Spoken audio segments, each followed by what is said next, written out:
We got Gators Breakdown here. We know we're business.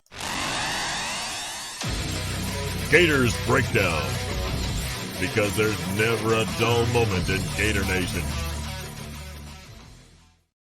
The Gators Breakdown podcast is ready to go. I'm your host, David Waters. You can find me on social media at GatorDave_SEC. Coming at you here with another episode of Gators Breakdown. Billy Napier here locally in Jacksonville with the Gators Caravan on Monday.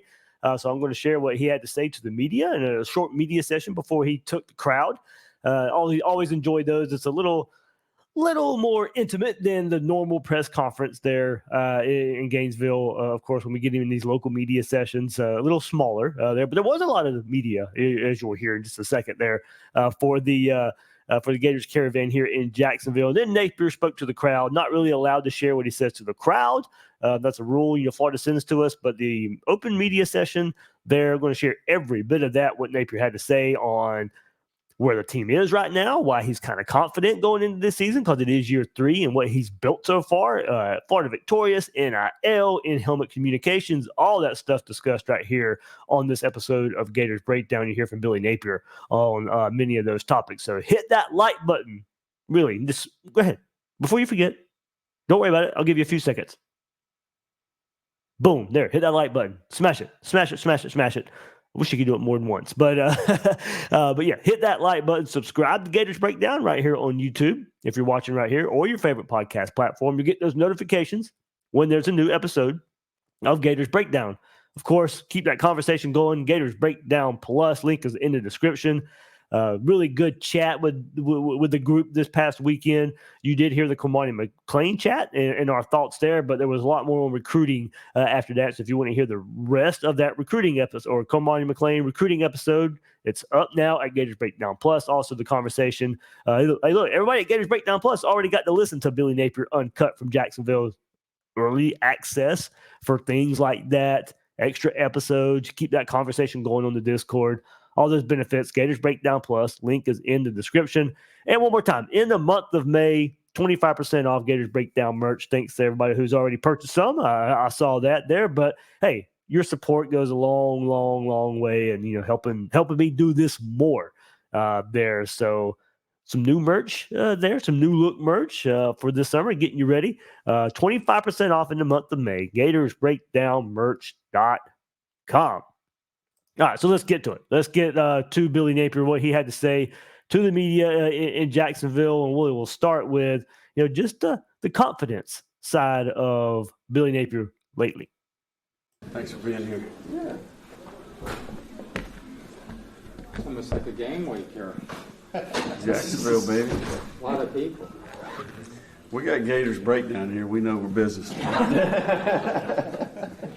Coach, one of the buzzwords I keep hearing from Gainesville is the program is built. I think you've said that a couple times. It seems like you have a different confidence about where Florida is right now. Can you tell us what some of the reasons behind that? Yeah, I use the analogy, we were down in Ponte Vedra today at lunch, and there was a guy out there in the ocean, and the waves kept just smashing him, knocking him down. Kind of felt like that guy for 2 years, but I think we've built really good processes and systems when it comes to the portal and NIL in particular, Florida victorious. So you kind of finally feel like you're standing in the boat now, and you can kind of have a little bit different perspective. So I think our roster's in a lot more stable place. We've got relationships with the parents, the circles of influence, the mentors, and I think that just leads to more trust, better chemistry, better morale. I think there's some meritocracy in terms of the compensation and all that. So, yeah, we're just living in a little bit different world. We've navigated it for 2 years, and finally good to feel like you know your team and you feel good about your team. There we go. Thanks for that shout out there from Coach Napier. Hey, we mean business right here on Gators Breakdown. You guys know that. And hey, look, stuff like that getting recognized by the head coach of Florida doesn't happen without your support out there as well. So thank you all out there for getting me to this point there, and nice to get recognized by the head man himself there. So, look, as I've discussed with many of you, especially if you're on Gators Breakdown Plus, about the confidence Napier seems to have about this team, and I think we noticed it in spring practice a bit and all those press conferences. And look, everything he says here, it's valid. Feeling that way now, and look, we hope that pays off on the field. That's ultimately what it has to amount to. I've maintained that, if this thing is headed in the right direction, schedule be damned, we should see the results this year. And I believe Napier feels that way as well about how he has built this team. There's finally experience developed. There's experience through the transfer portal. The culture is there. The camaraderie around the players is really high. And now it's time to see that pay off. Now it's time to build that for wins. Got past figuring out NIL, and while it could be better, it's not perfect. It is in a great place with Florida Victorious, and around just over a year that they've been involved in building the NIL up there at Florida. You see a lot more involvement now from the university, from the UAA. I mean, Florida Victorious was everywhere at this caravan. You've seen them on the sponsoring the spring games, sponsoring other sporting events as well at the University of Florida. They're figuring it out. You've seen the billboards. There's a lot more pub for Florida Victorious right now compared to where it was a year ago and within the last year. So figuring out all those things to be successful and be successful in this place. I've admitted there was a lot. There was a lot to fix and figure out when Billy Napier took over for Dan Mullen. But look, no more. It's time for results. So I with Florida Victorious, NIL, transfer portal, they've got their pathways. Since he's taken over, there's a lot of examples they've been able to learn from. It's at a place now, to where it should be, I won't say a well-oiled machine, because you'll hear Billy Napier later on in discussion just how much NIL just is always changing. But you're at a spot now where, I won't say coasting either, but you're at a spot now where you feel confident in your process. And I think that's why Billy Napier is a little more confident than he was in trying to figure everything else out in the first couple of years. There's our reasons, may not be excuses, but those were reasons. But now it's time to tie all those loose ends up, put some wins on the board. So, all right. Next up is something else that needed to be figured out since Napier has started here, and I asked him about the transfer portal. Here's my brief back and forth with Napier on that topic.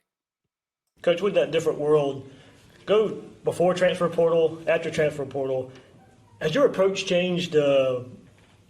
When you have those guys that are in your program for 2 or 3 years, you have a certain process with those guys, but now that changes with the transfer portal, guys who may only be around for a year now. Yeah. What is that process like in getting them up to speed and getting them developed in a timely manner? Yeah, I think that's a great question. I think a lot of coaching friends that I have, we talk a lot about that.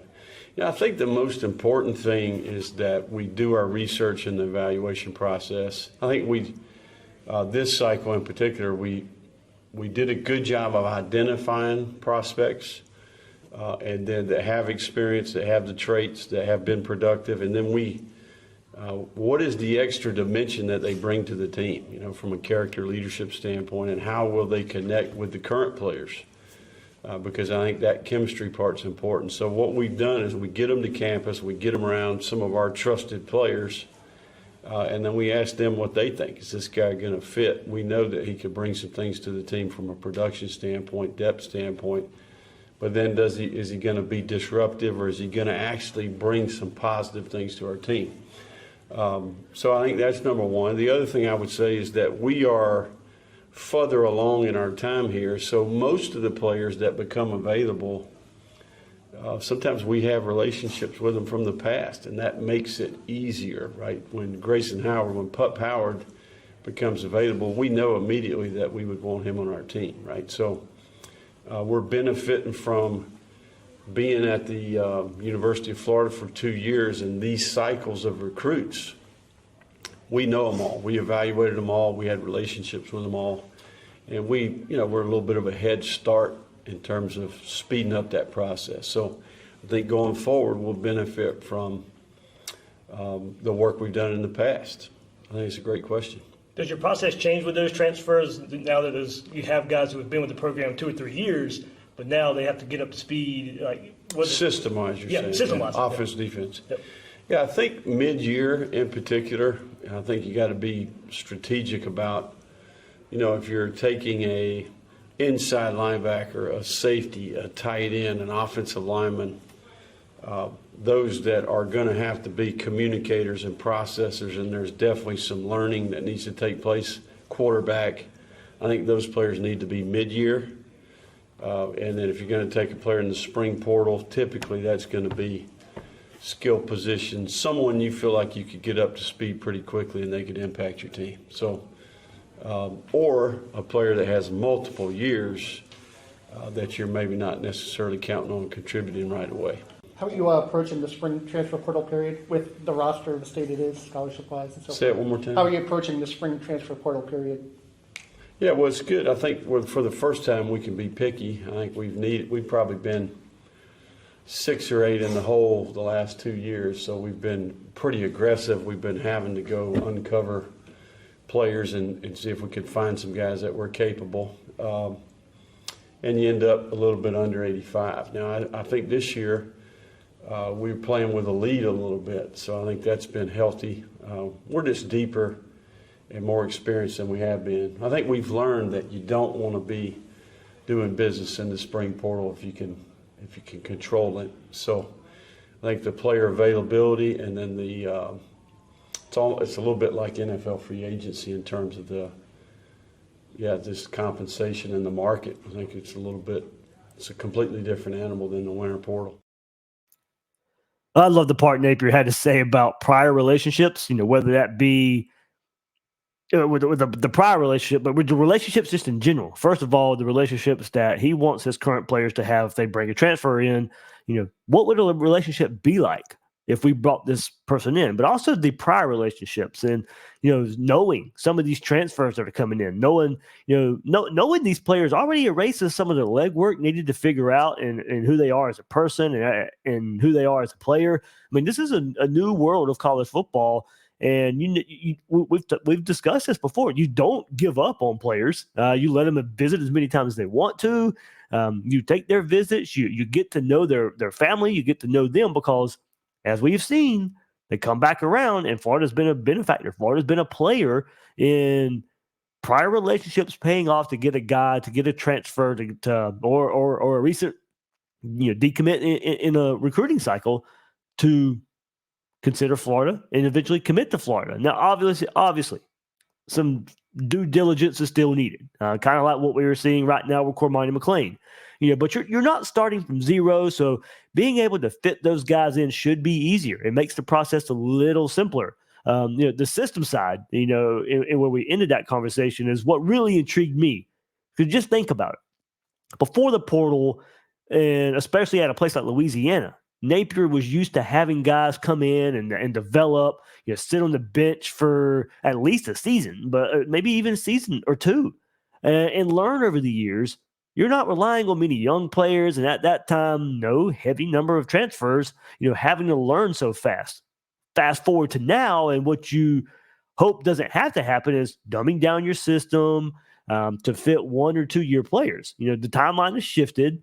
How fast can you teach your systems for transfers, and hopefully you're not sacrificing anything by speeding it up? And we've kind of seen that for Florida. We've seen a huge positive influence there was with Montrell Johnson and Osiris Torrance. They hit the ground running at Florida because they had already had the experience at Louisiana. So a little bit of a different type of transfer with those two guys. But, Ricky Pearsall was a contributor year one, but really took off with another year in the system. So, but there was no dumbing down the system for him. He worked really hard, learned the offense. As you heard what Billy Napier said, he was a skill player. It's a little easier for those, but as what we say, closer to the ball, it's a lot harder to be a football player because a lot of communication and everything you have to handle.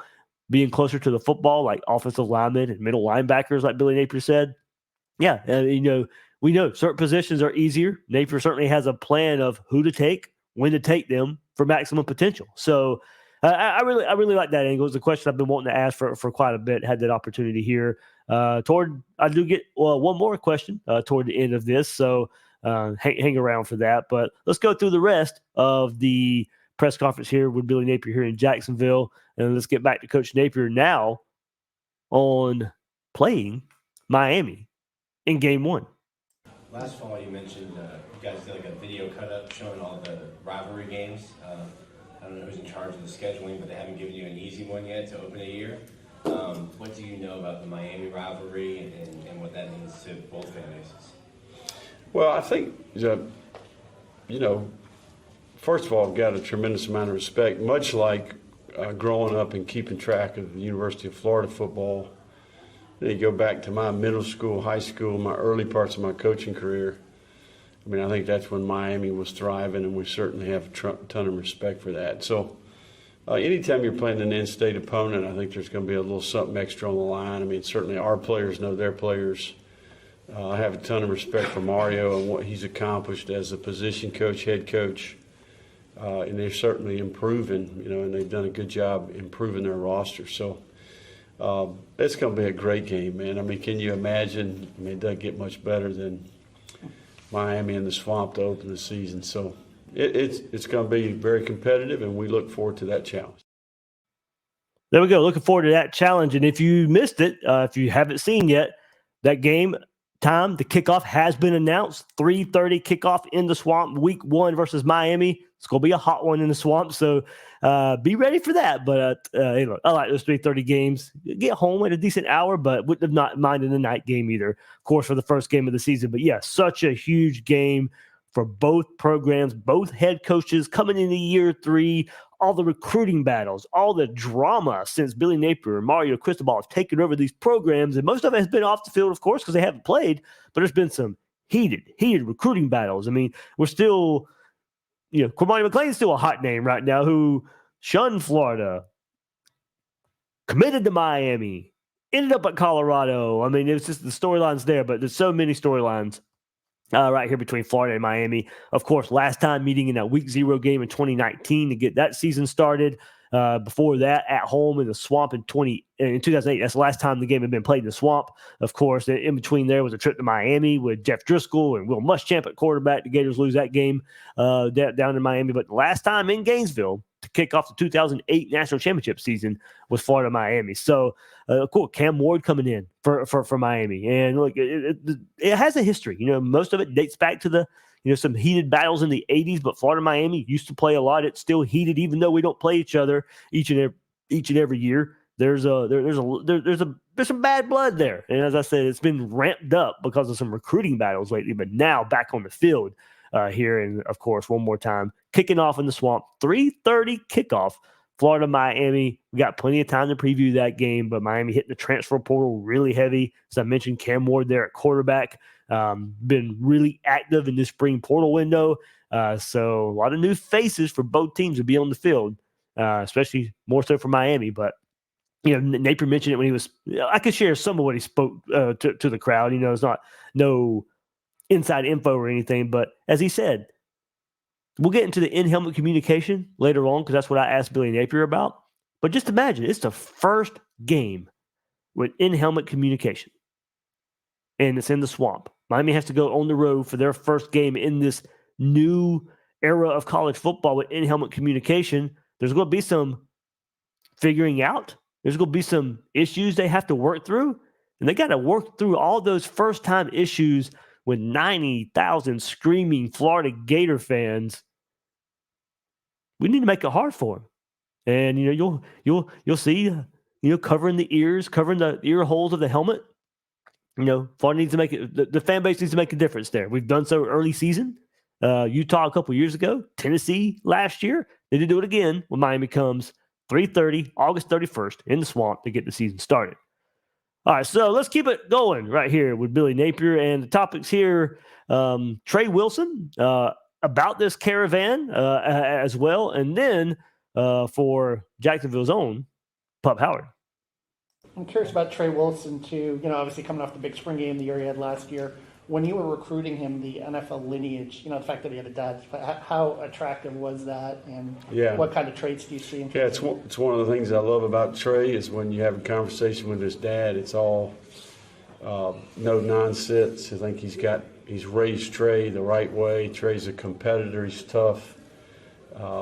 He definitely understands the business side. He's got great practice habits. He trains his butt off.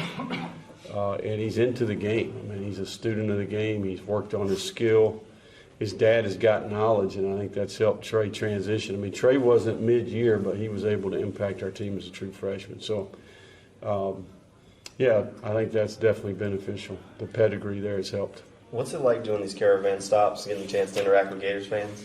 Yeah, it's good. I mean, I think it's motivating. You know, I think there's a little bit of accountability to it a little bit. So I think, we're hopeful that we'll have a lot to celebrate in the future. You know, right now we're in the process of trying to put Florida in position to be a contender consistently, and a lot of work to do, and we're right in the middle of that work. You mentioned Pop Howard a minute ago, obviously some from right here in Jacksonville, very near right here.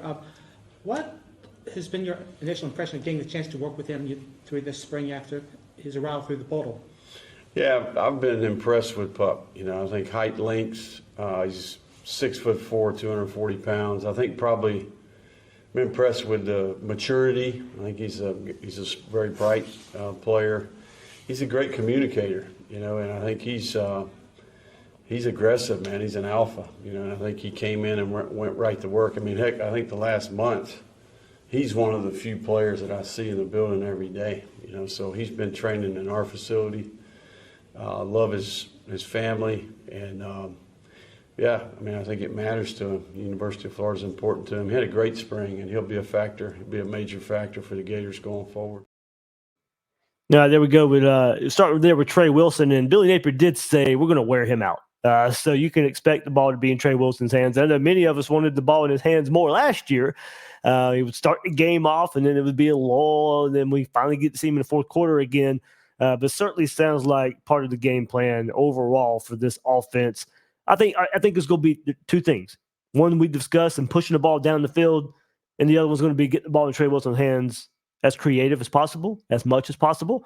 He's going to be a weapon for this Gator offense, and hopefully you build some help around him. We'll see Elijah Badger visiting this week, of course, and maybe getting some more help where defenses just can't solely focus on stopping Trey Wilson there at the receiver spot, or some other guys step up. Of course, you know, that is still a possibility. Just if I can get a proven guy like Elijah Badger, give me the proven, and make some other guys work their way up. So, you know, nothing wrong with creating more competition in that room, but certainly Trey Wilson going to be a focal point of this Gator offense. As far as these caravans go, and yeah, it will be fun. But it'd be more fun if Napier can put together some wins in that scenario. As he said, there's some accountability because, look, some of these fans at these things, they ask him straight up about, you know, why there's so many issues, why there's special team issues, and you know, are we going to the SEC championship? All that kind of stuff. You know, they're pretty forthcoming with their thoughts there. But it was a great crowd in Ponte Vedra for the event. Not allowed to share what he said in front of the crowd, but he did have some good stuff in a film review from the spring game about how Florida's schedule may not be as tough as last year's schedule in some ways, and then exuded, you know, kind of that same confidence we've been hearing in this press conference all spring. So, you know, with that schedule talk and the confidence, it makes me think, you know, hey, we're at this point. Yeah, it needs to equate to wins. So, and then Pup Howard, going into him, of course, you know, you had some setbacks in the linebacker unit, but of course, now second-year player overall, first year at Florida, Grayson Howard impressing the staff during spring camp. A lot of accountability for Pup Howard. That's the one thing I knew about the kid coming in is he holds himself to a very, very high standard. Grayson Howard is not going to be a player you have to worry about putting in any kind of work asked and, you know, kind of unsolicited. He's going to do it on his own a good bit because he wants to be that type of player, that type of person. So great understanding of the game, great instincts. Of course, he had that standout, especially the first drive of the game, of the orange and blue game. That solidified his potential. Of course, I think he'll be a key player for this Gators defense. First year with the program. There aren't many experienced players in this unit. You know, you got Shamar James, who he should be lined up beside. Derek Wingo, who played for a ton of years now at Florida. You got Jaden Robinson coming back, who played a bit last year. But, you know, Manny Nunnery now on the way out. Grayson Howard, that comes in, his potential, his understanding of the defense already, all the work he's putting in. He's certainly in a good position to start this season. Let's keep it going right here with Billy Napier. When Florida victorious NIL, and the upcoming spring SEC meetings. I was first starting out, there was maybe a little bit of cautious people out there, certainly, I think you could say. Have you noticed when you talk to people in the fan base and potential donors that maybe they're embracing it a little bit more, understanding how relevant it is and necessary it is for building a competitive roster? Yeah, I think that we've all learned a lot. I mean, myself included, in terms of what's required to be competitive. I mean, I think some teams were a little bit more aggressive early on. I have a ton of confidence in our current system. I think Florida Victorious has been phenomenal.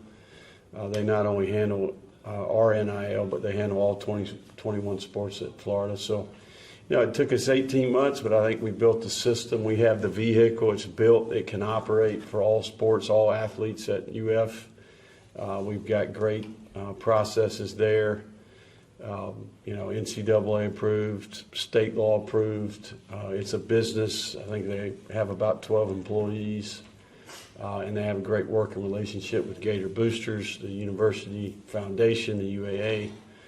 So it's a third party that represents Gator Nation, and they do a phenomenal job. Jose Costa, his leadership, he stepped up to the challenge. And, we're now in position where we've got a very competitive product there, and it's making a difference. Don't you think that system, though, it's ever evolving, and how do you stay in front of it, right? It's not going to be the same in a year, 2 years. It's going to be different next week. I mean, how do you... But I think what we try to do is create our own rules to some degree, because if you don't, then you're just chasing the wind a little bit. So we've created our own set of rules, our own parameters. We've got a way that we do business, our system. And then we just basically try to execute within that, and I think it's relative to the market, relative to the competition, and I think that's what's helped us kind of keep our sanity to some degree. But you're exactly right, and I think that's been the hard part about the job. Every 6 months, the cycle's changed and the job's changed, right? So, hiring Mark Robinson's been good. I think we have a forward-facing person, that's kind of the front office in-house that works with Florida Victorious. We made some adjustments in the personnel department. Jacob and Francis, the general manager.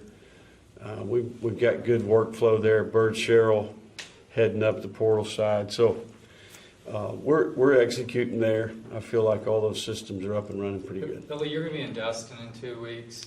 You took a more kind of stayed out of it approach the first year or so. Mm-hmm. Are you going to be more involved? How involved, and what things do you want to kind of be on front and center, like to hear more about or be involved? Yeah. No, I think the recruiting calendar, I probably have. Okay. That's probably where I have input the most. I just think we've got to get some type of rhythm to our calendar. If not, we're going to run our people in the ground. I think.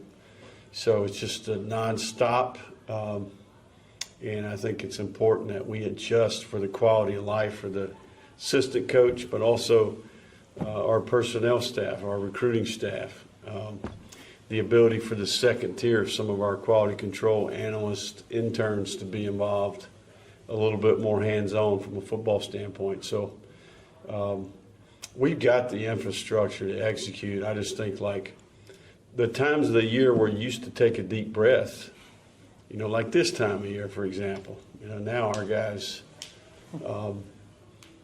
there's a little bit more on their plate. The winter, I think ultimately what we got to do is we've got to build a player experience where we have minimal attrition in the portal.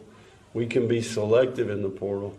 We can focus on recruiting the right types of players, not only physically but character, mental makeup, circle of influence, and then focus on coaching the team and developing the team, and the intangibles of the team. So until you get ahead, until you stabilize the roster, you're grinding, and I think this has been, I almost used the analogy like the year one was year zero, and then year two was year one, and this is really year two for us. So college football's changed quite a bit in the last 2 years.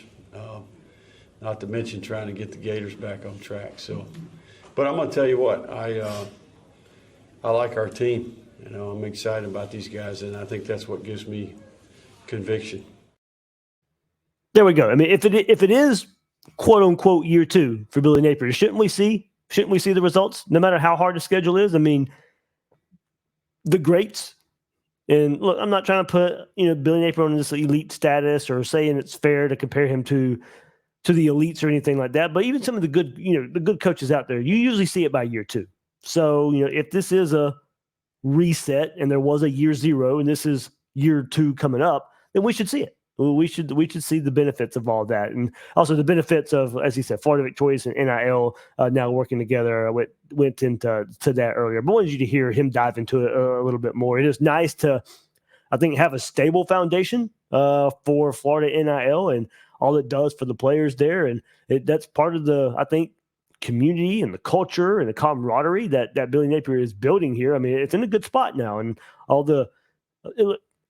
I got chastised a little bit for it the other day by saying, the culture is good at Florida, but there's not a winning culture yet. And look, I get it. A lot of this stuff precedes the winning culture. And look, maybe there's not such thing as a winning culture. It's just culture in general. But I do think the culture off the field is as good as it possibly can be because of Florida Victorious, NIL, Gatorade. I mean, I enjoyed watching This Is the Swamp the other day that was released on YouTube from the University of Florida, and seeing the players' trip to Los Angeles and everything they get to do. And that is top-notch stuff. As a student, that is level 10. And being able to do those things, a big group of players just went to Japan because of this Gatorade program. I mean, there's nothing else like it there in the country. And I do think, when you hear recruits and you hear their families talk about the family atmosphere, the opportunities that the University of Florida gives them, that's not lip service. Now, it may not be enough to pull in, the top recruits, because winning on the field does matter. You guys know I'm not going to shy away from that, but that doesn't mean you don't do the other things at the same time. And I stand by this. I think if Billy Napier does get this thing going, I think it's going to be hard to stop. Like, if he gets the players that he wants to get and develops top-level players, and this thing gets rolling and wins start coming, I think because of what he has built off the field, in the locker room, I think it's going to be hard to stop. Just got to get got to get out of that mud hole. Got to quit spinning tires and eventually get out of it. I think if he gets out of it, it's just going to roll. It's going to be hard to stop. Got to get there first. But all that's brought together recently by Florida Victorious and in the direction of NIL. And I do believe, with some wins, NIL will get better. The fan engagement from the NIL side will get better. Right now, it's about Florida Victorious finding the corporate dollars to get bigger. But, the fan aspect of it, I do ask you to donate if you can, and because I do think there's a lot of good going on, and players need a piece of the pie there. If you can help in other areas, go for it. If not, that's fine. I get it. I get the other side of it. But at the same time, I think it opens up some opportunities for the good the players are doing, what Billy Napier's building, and hopefully, take that next step there. And I do think, with some wins comes some more fan support in the name of Florida Victorious, NIL, and how all those things tie together.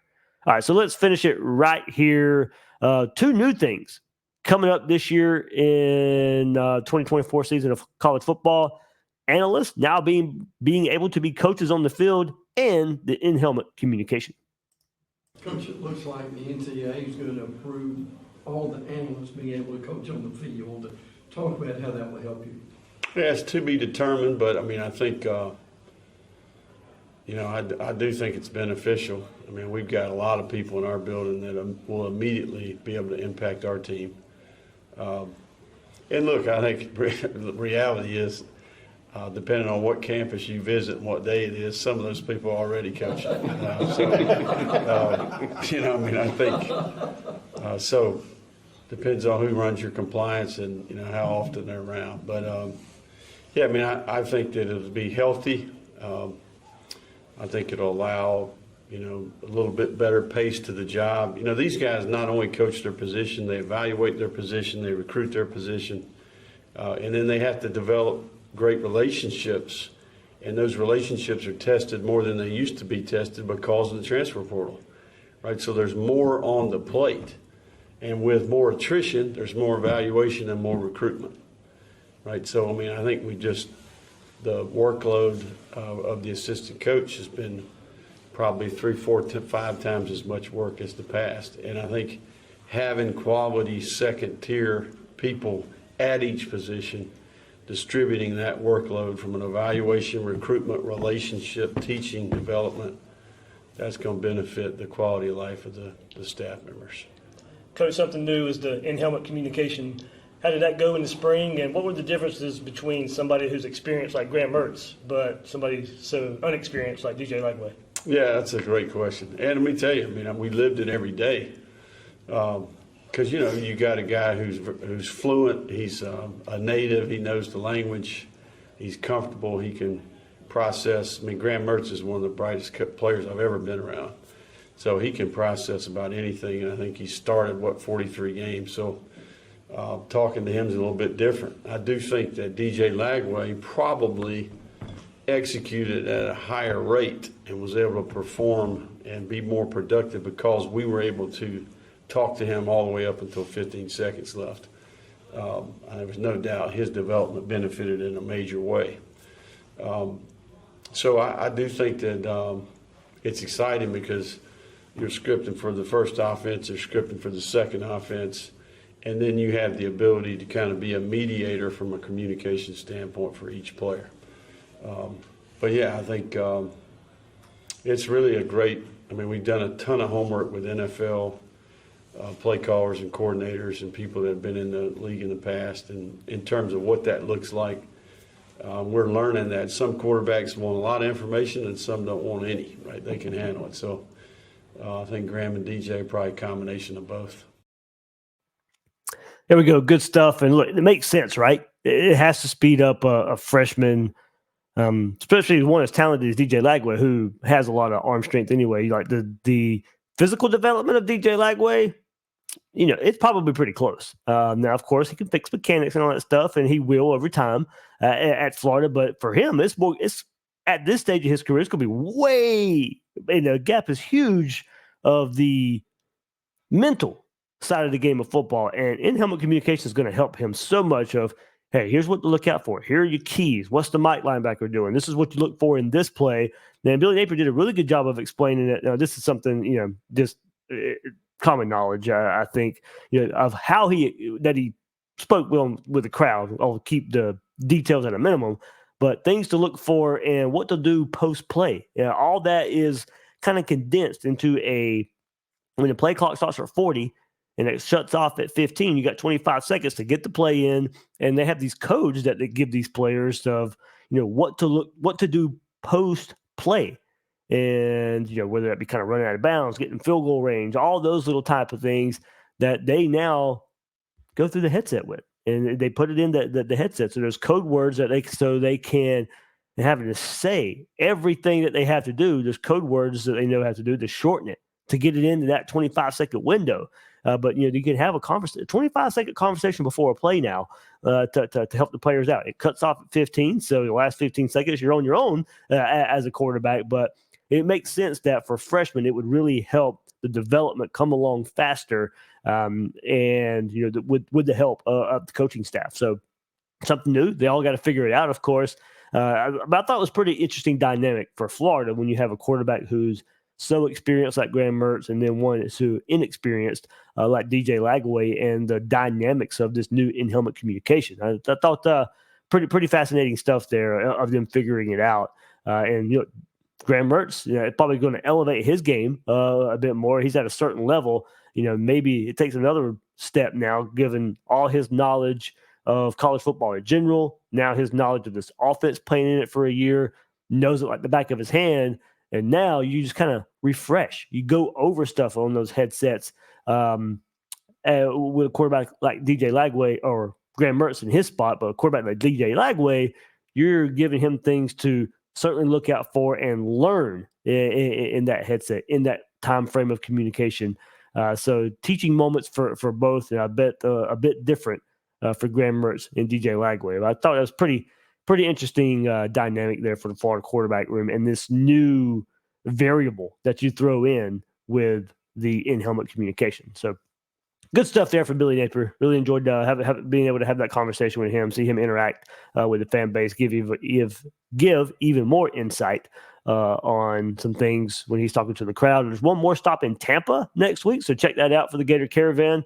Really is a fun event, I think, and you do learn some things, especially that film review. I thought there was 4 or 5 plays he went over with in the spring game. I thought was pretty fun. There's some of the big plays from Graham Mertz, from DJ Lagway, from the defense as well. Some good stuff there from Billy Napier, Sean Kelly hosting the event as well. So pretty fun time. I like when he comes to Jacksonville once a spring every year. All right, so that'll do it for this episode of Gators Breakdown. I'm your host, David Waters. You can find me on social media at GatorDave_SEC. Guys and girls out there, thank you for joining me on this episode of Gators Breakdown.